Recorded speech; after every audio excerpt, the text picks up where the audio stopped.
There it goes. Hello, everybody. L'chaim, Prost.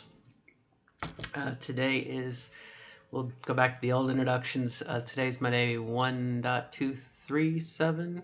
No, 1.327. Almost 2 years of hormones.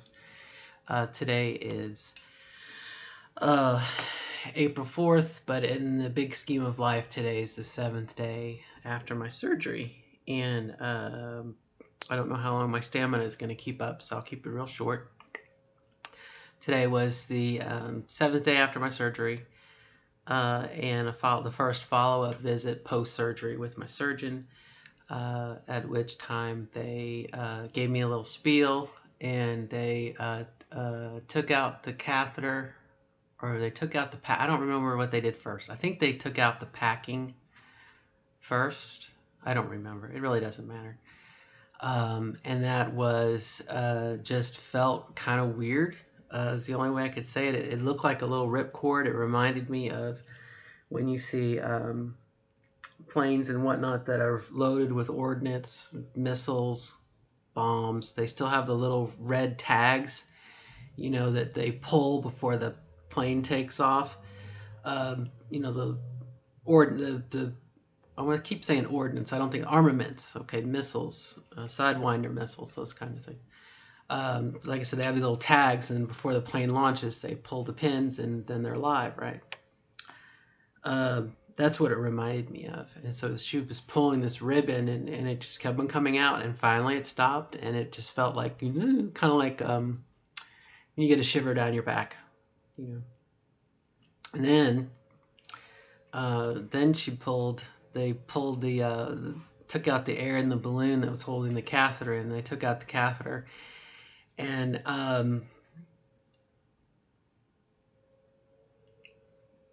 weird, weird feeling, a little trickle of really hot urine, probably a little bit acidic or basic or whatever, I don't know, but it hurt a lot for a good 20 seconds, and it was just kind of a weird, again, another shake your, it's like someone stepped on your grave, and it just felt really odd.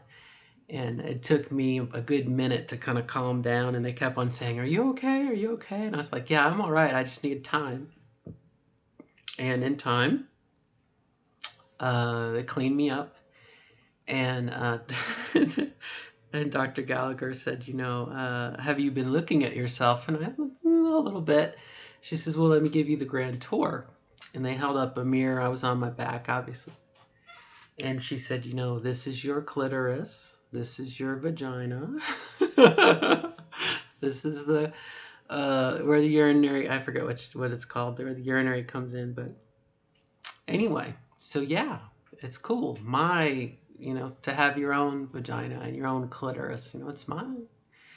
Um, and she talked a little bit about what to expect over the next couple days as drainage, and I forget what she called it. It wasn't sewage, slumpage, I think is what she said, that skin, the upper layer of skin had been destroyed or harmed or whatnot.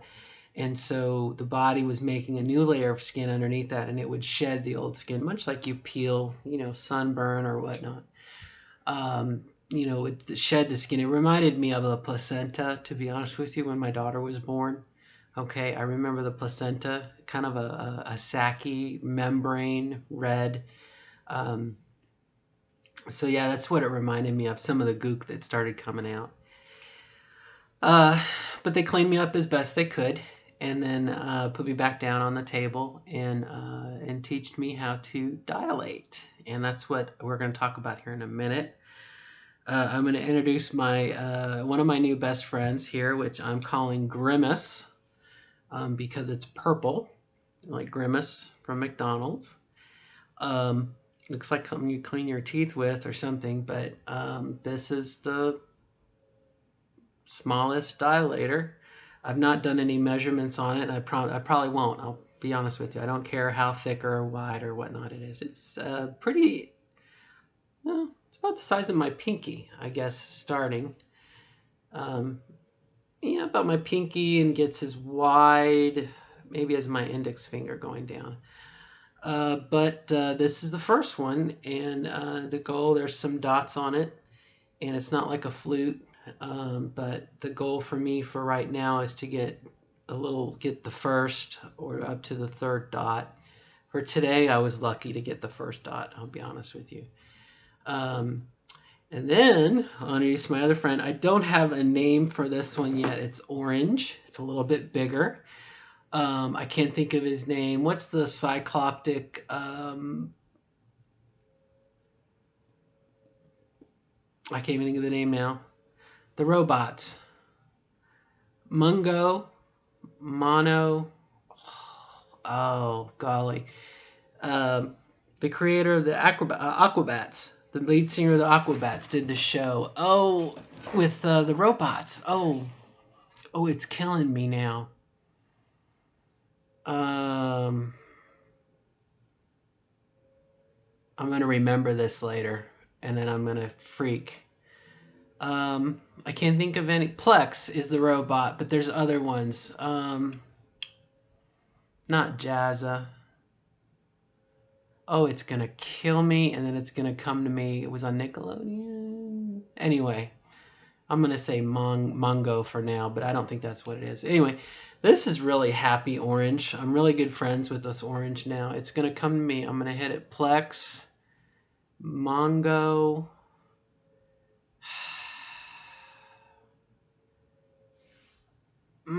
DJ Lance Rock. It's like right on the tip of my tongue. It's gonna come to me. Damn. All right. Sorry. Let's move on. I don't really have a good name for this, but it's kind of what reminds me of little Cyclops. And again, the same thing. Supposed to get kind of up to the third dot, and today I got up to the first dot. Okay, so other than a little bit visually intimidating, what does it feel like to, as you might imagine, what's it like to put a foreign body up into a poplite cavity? It's about what you expect. I'm glad I didn't have nails on this finger because this was kind of like the testing finger. And Dr. Gallagher, she did it with her finger to feel around and make sure everything was okay before we started sticking stuff in there. I'm still trying to remember the name of the show. Oh, I'm going to remember it. Just surrender to it. Just give it up. But you can see diameter-wise, the difference, as far as, they're a little bit bigger.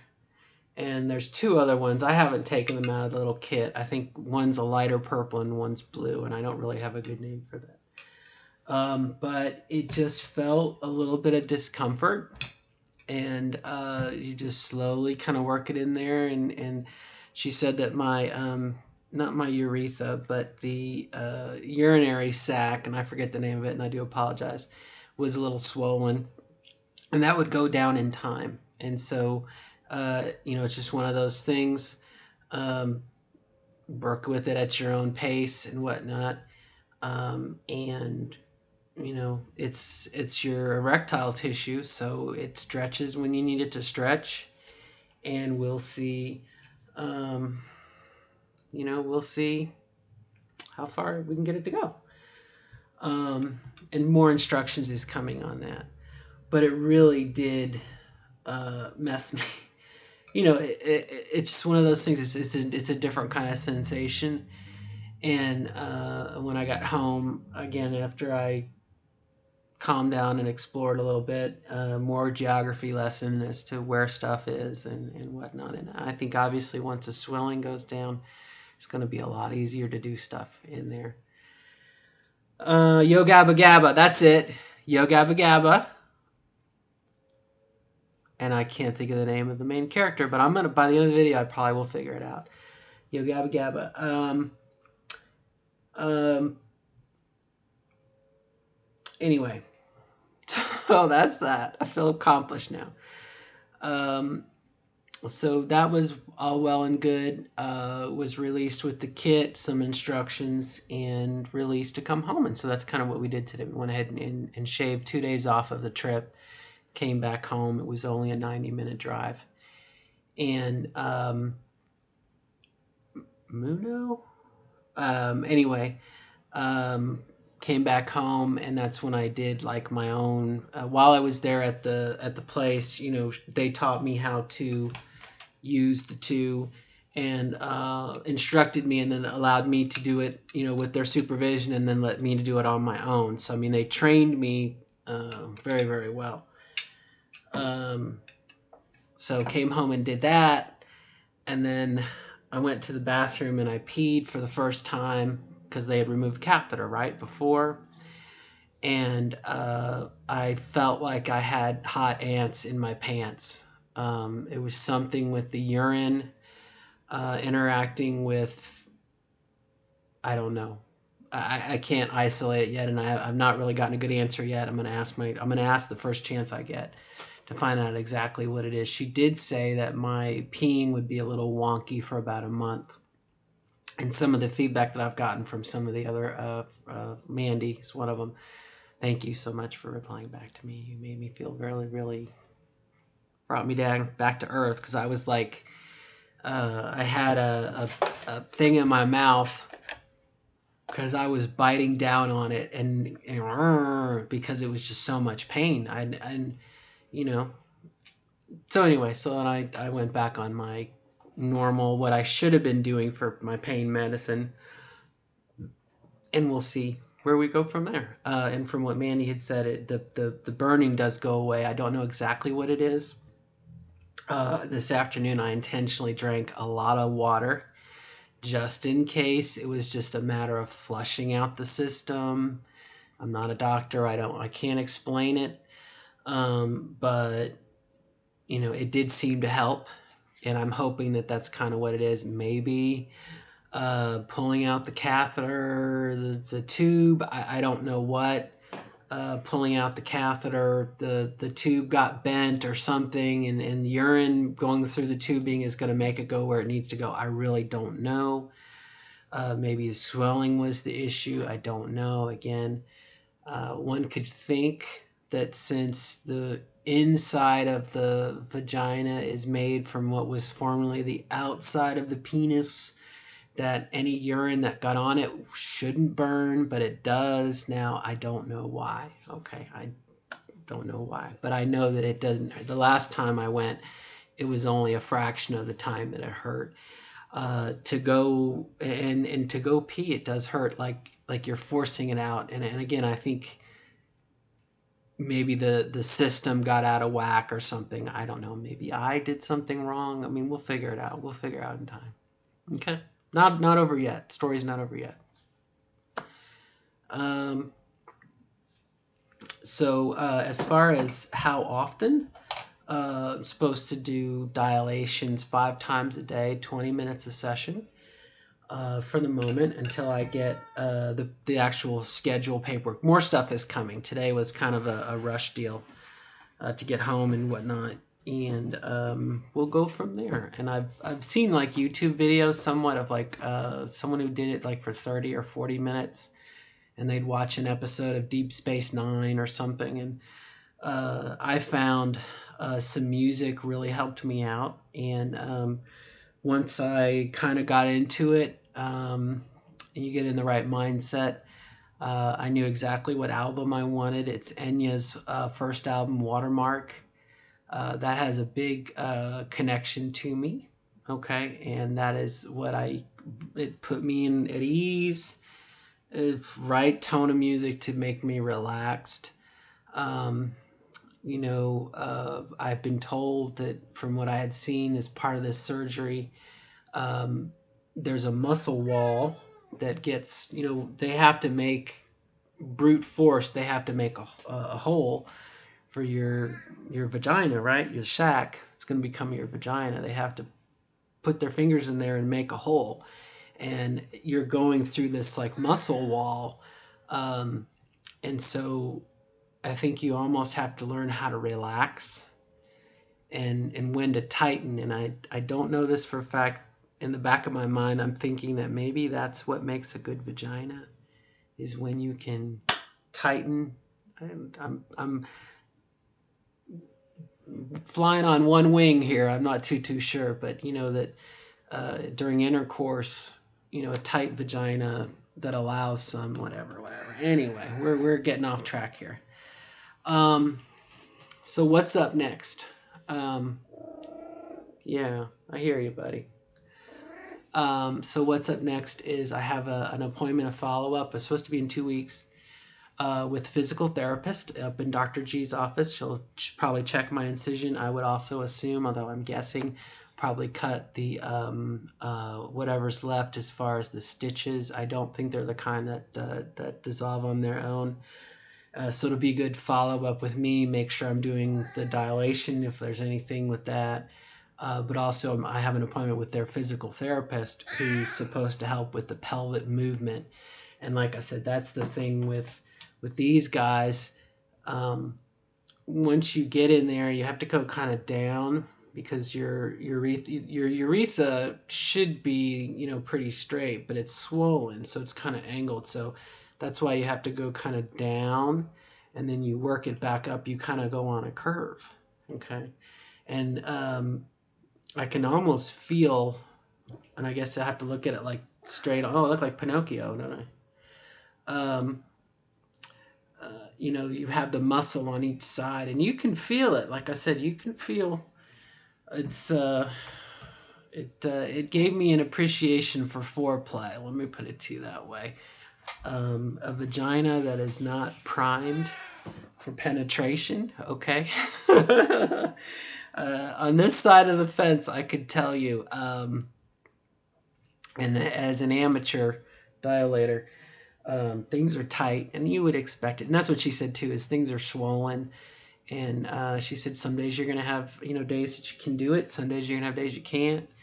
And but it was a good experience all around. And my spirits are definitely listed. I must say, thanks to some friends, Jamie and Amber, who have kind of reached out to me, and Addison and Man. I mean, I definitely appreciate community effort to kind of keep me going.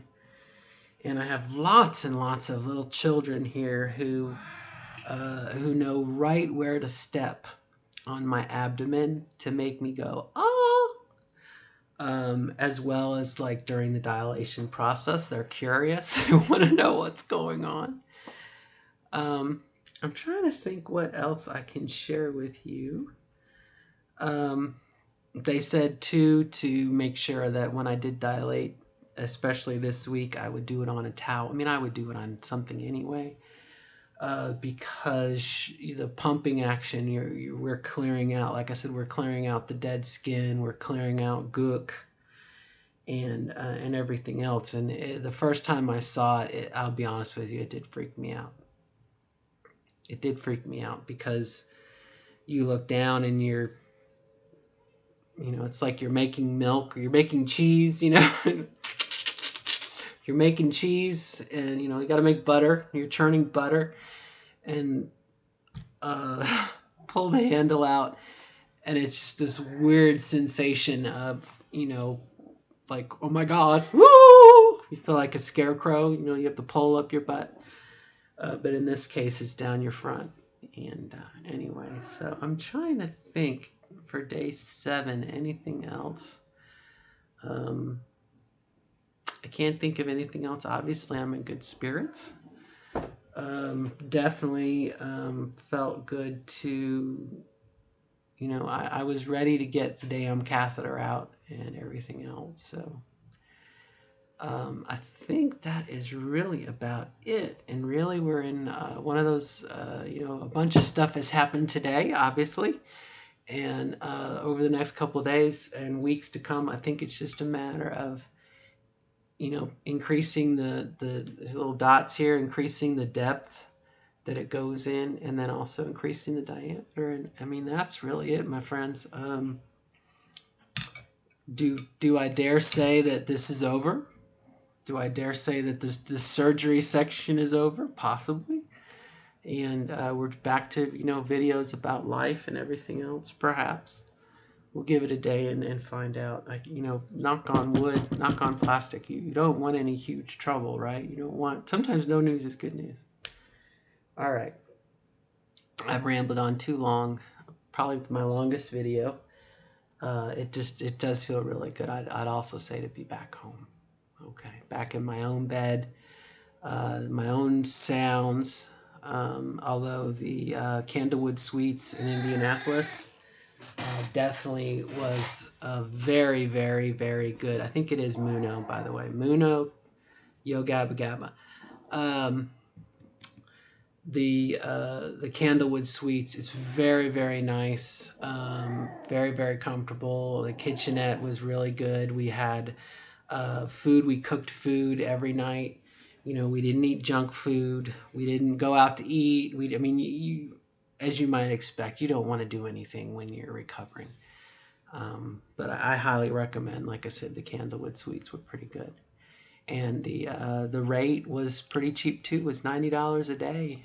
You know, some places you'll pay 100, 150, $200 a night, and this was $90, and for a king size bed and lots of space and everything. So, all right, I'm rambling.